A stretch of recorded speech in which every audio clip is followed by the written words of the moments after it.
제일부, 효로 시작된 궁궐. 서울 도심 한가운데 자리한 창경궁. 많은 사람들이 경복궁이나 창덕궁은 잘 알고 있지만 창경궁은 상대적으로 조용한 궁궐로 기억합니다. 그러나 이 궁궐은 조선 왕조의 역사에서 매우 특별한 의미를 지닌 곳입니다. 왕권을 상징하는 궁궐이 아니라 가족을 위한 궁궐, 효를 실천하기 위해 만들어진 궁궐, 그리고 우리 역사에서 가장 큰 상처를 입었던 궁궐. 오늘은 창경궁의 긴 시간을 함께 걸어보겠습니다. 창경궁의 시작은 수강궁이었다. 창경궁의 역사는 창경궁이라는 이름보다 훨씬 이전으로 거슬러 올라갑니다. 조선 초 한양에는 경복궁과 창덕궁이 있었지만 왕실 어른들이 편안하게 머물 공간은 충분하지 않았습니다. 세종은 아버지 태종이 노년을 편안하게 보낼 수 있도록 창덕궁 동쪽에 별도의 생활 공간을 마련했습니다. 이 궁궐이 바로 수강궁입니다. 오래 살며 편안하기를 바란다는 뜻을 담은 이름처럼 수강궁은 왕실 어른을 위한 공간이었습니다. 비록 태종은 오래 머물지 못했지만 이 공간은 훗날 창경궁으로 이어지는 중요한 출발점이 되었습니다. 조선 왕실은 처음부터 이곳을 권력의 중심이 아니라 가족을 위한 공간으로 생각했던 것입니다. 성종이 창경궁을 만든 이유. 시간이 흘러 성종이 왕위에 오릅니다. 15세기 후반의 조선은 정치적으로 비교적 안정된 시기를 맞고 있었습니다. 그러나 왕실에는 새로운 고민이 생겼습니다. 3명의 대비를 모셔야 했던 것입니다. 세조의 왕비인 정의왕후, 예종의 왕비인 안순왕후, 그리고 덕종의 왕비이자 성종의 어머니인 소혜왕후. 이처럼 여러 대비가 함께 생활하려면 더 넓고 독립적인 궁궐이 필요했습니다. 이에 성종은 1483년 수강궁을 대대적으로 확장하고 새로운 이름을 붙입니다. 바로 창경궁입니다. 나라의 경사가 오래 이어지기를 바란다는 뜻을 담은 이름이었습니다. 창경궁은 왕의 권위를 드러내기 위해 세운 궁궐이 아니라 왕실 가족들이 함께 살아가기 위해 만들어진 생활 궁궐이었습니다. 가장 인간적인 궁궐. 경복궁에 들어서면 누구나 왕의 권위를 느낍니다. 창덕궁에서는 자연과 조화를 이룬 아름다움을 만납니다. 하지만 창경궁에서는 조금 다른 분위기를 느끼게 됩니다. 이곳에는 왕과 왕비뿐 아니라 대비, 왕대비, 세자와 세자빈, 공주와 옹주, 궁녀들까지 수많은 사람들이 함께 생활했습니다. 왕실의 웃음도, 눈물도, 아이들의 울음소리도, 노년의 대비가 손주를 바라보던 미소도 모두 이 궁궐 안에서 이어졌습니다. 그래서 창경궁은 조선의 5궁궐 가운데 가장 인간적인 공간이라고 불립니다. 동궐의 한 축. 창경궁은 창덕궁과 담 하나를 사이에 두고 이어져 있습니다. 그래서 두 궁궐을 함께 동궐이라고 불렀습니다. 반대로 경복궁 서쪽에 있던 경희궁은 서궐이라 불렸습니다. 왕들은 필요에 따라 창덕궁과 창경궁을 자유롭게 오가며 생활했습니다. 공식 의식은 창덕궁 인정전에서 치르고 왕실 가족을 만나거나 일상생활은 창경궁에서 보내는 경우도 많았습니다. 두 궁궐은 서로 다른 공간이면서도 하나의 생활권을 이루고 있었던 것입니다. 명정전, 조선에서 가장 오래된 정전. 창경궁의 중심에는 명정전이 있습니다. 밝은 정치를 펼친다는 뜻을 가진 이름입니다. 현재의 명정전은 임진왜란 이후인 1616년에 다시 세워졌습니다. 흥미로운 점은 명정전이 오늘날 남아있는 조선 궁궐 정전 가운데 가장 오래된 건물이라는 사실입니다. 경복궁의 근정전보다도 창덕궁의 인정전보다도 오래된 역사를 품고 있습니다. 규모는 다른 궁궐의 정전보다 작습니다.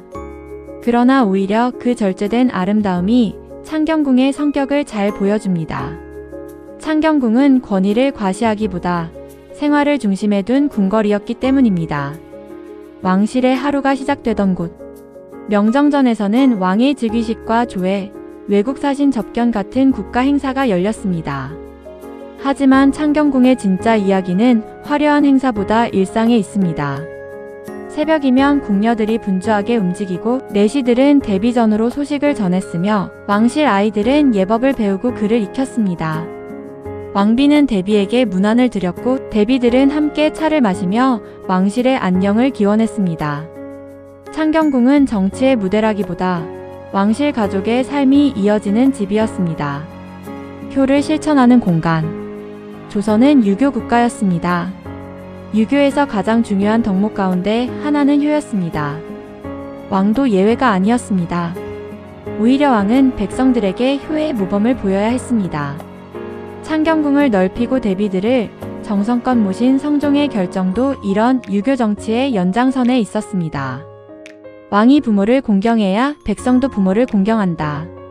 궁궐은 그런 가르침을 몸소 실천하는 공간이어야 했습니다.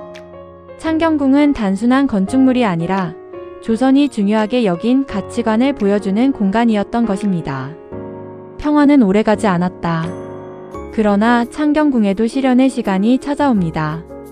1592년 임진왜란. 한양의 궁궐들은 대부분 불길 속에 무너졌습니다. 창경궁 역시 큰 피해를 입었습니다. 하지만 전쟁 이후 가장 먼저 복구된 궁궐 가운데 하나가 바로 창경궁이었습니다. 왕실 가족들이 머물 공간이 반드시 필요했기 때문입니다. 이후 창경궁은 다시 왕실의 일상을 품으며 조선 후기까지 중요한 역할을 이어갑니다.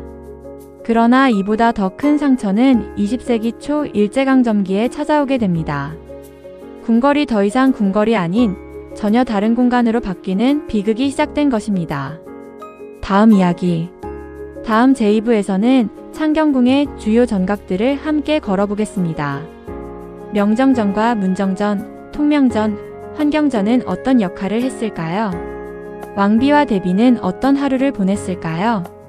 그리고 창덕궁과 창경궁을 하나의 궁궐처럼 이어주었던 동궐의 모습과 조선 최고의 궁궐 그림인 동궐도에 숨겨진 이야기도 함께 만나보겠습니다. 제2부. 왕실 가족들의 삶이 이어진 궁궐. 창경궁을 걷다 보면 다른 궁궐과는 조금 다른 분위기를 느끼게 됩니다. 경복궁이 나라의 권위를 상징하는 공간이라면 창경궁은 사람들의 온기가 남아있는 공간입니다. 이곳에서는 왕이 정사를 돌보았지만 동시에 왕비와 대비가 생활했고 세자와 공주들이 자랐으며 왕실 가족들의 기쁨과 슬픔이 함께 흘렀습니다. 궁궐이라기보다 하나의 거대한 왕실 마을에 가까웠던 곳. 그곳이 바로 창경궁이었습니다. 명정전 가장 오래된 정전의 품격. 창경궁의 중심에는 명정전이 자리하고 있습니다. 밝게 정사를 펼친다는 뜻을 가진 이름입니다. 현재의 명정전은 1616년 광해군 때 중건된 건물로 오늘날 남아있는 조선 궁궐의 정전 가운데 가장 오래된 목조 건축입니다. 경복궁의 근정전이나 창덕궁의 인정전보다 규모는 작지만 오히려 절제된 아름다움이 돋보입니다. 왕은 이곳에서 즉위식을 거행하고 새해 조회를 열었으며 외국 사신을 맞이했습니다. 명정전 앞마당에도 품계석이 놓여 있어 문무백관은 품계에 따라 질서 있게 자리를 지켰습니다. 화려함보다 단정함을 중시한 창경궁의 성격은 명정전에서도 그대로 드러납니다. 문정전, 나라의 중요한 결정이 내려지던 곳. 명정전 뒤편에는 문정전이 있습니다. 왕은 이곳에서 대신들과 함께 국정을 논의했습니다. 오늘날의 집무실과 국무회의실을 합쳐놓은 것과 비슷한 공간입니다. 특히 문정전은 역사적으로 중요한 사건이 여러 차례 일어난 곳으로 알려져 있습니다.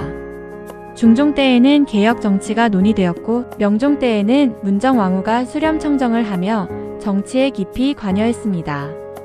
조선은 왕 한 사람의 나라가 아니라 대신들과 끊임없이 토론하며 운영되는 나라였습니다.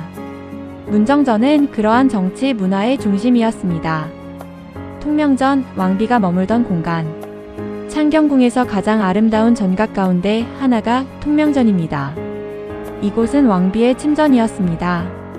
왕비는 이곳에서 생활하며 왕실의 안녕을 돌보고 궁중 의례를 준비했습니다. 통명전은 여러 차례 화재를 겪었지만 다시 복원되었고 지금도 단정하면서도 품위 있는 모습을 간직하고 있습니다. 궁궐을 거닐다 보면 화려한 장식보다 차분한 균형미가 먼저 눈에 들어옵니다. 그것이 바로 조선 궁궐 건축의 특징입니다. 환경전, 왕과 왕비의 일상. 통명전과 이어지는 환경전은 왕의 생활과 관련된 공간으로 사용되었습니다. 시대에 따라 기능에는 다소 변화가 있었지만 왕실 가족들의 생활 공간을 이루는 중요한 전각 가운데 하나였습니다. 궁궐은 단순히 정치를 하는 곳이 아니었습니다. 식사를 하고 책을 읽고 가족을 만나며 병을 치료하고 명절을 함께 보내는 생활의 공간이기도 했습니다. 그래서 창경궁을 둘러보면 웅장한 건물보다 아늑한 마당과 이어지는 길이 더욱 인상적으로 다가옵니다. 왕실 아이들은 어떻게 자랐을까? 창경궁에서는 세자와 공주들도 어린 시절을 보냈습니다. 왕실 아이들은 자유롭게 뛰어놀 수는 없었지만 엄격한 교육을 받으며 성장했습니다. 새벽부터 글을 배우고 예법을 익히며 역사와 경전을 공부했습니다. 세자는 훗날 나라를 이끌 군주가 되어야 했고 공주와 옹주도 왕실의 품위를 지켜야 했습니다.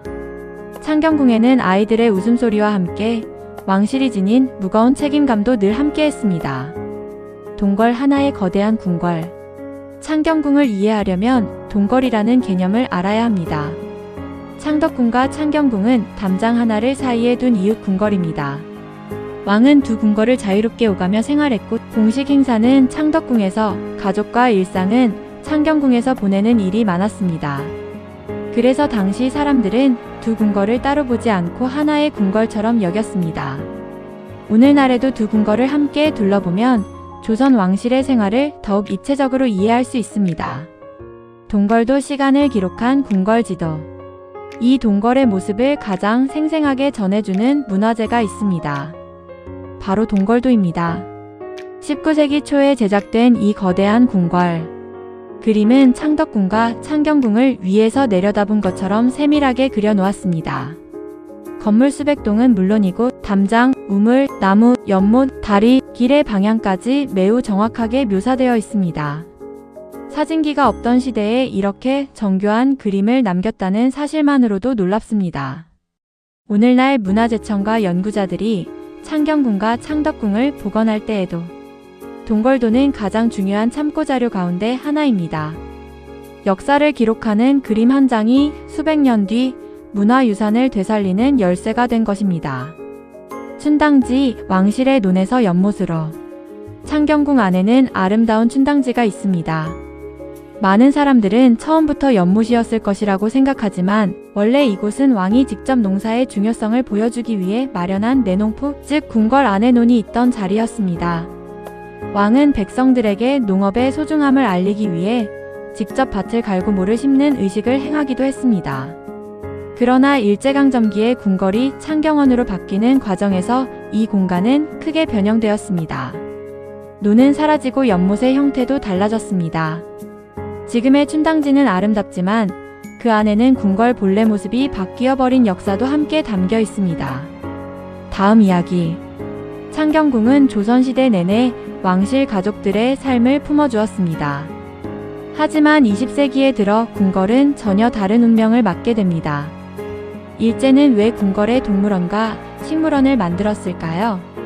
창경궁이라는 이름은 왜 창경원으로 바뀌었을까요? 그리고 수많은 사람들이 어린 시절 소풍을 갔던 그곳이 사실은 왕궁이었다는 사실은 어떤 의미를 갖고 있을까요? 다음 제3부에서는 창경궁이 창경원으로 바뀌게 된 아픈 역사와 식민지 시대, 문화 말살 정책의 실상을 함께 살펴보겠습니다.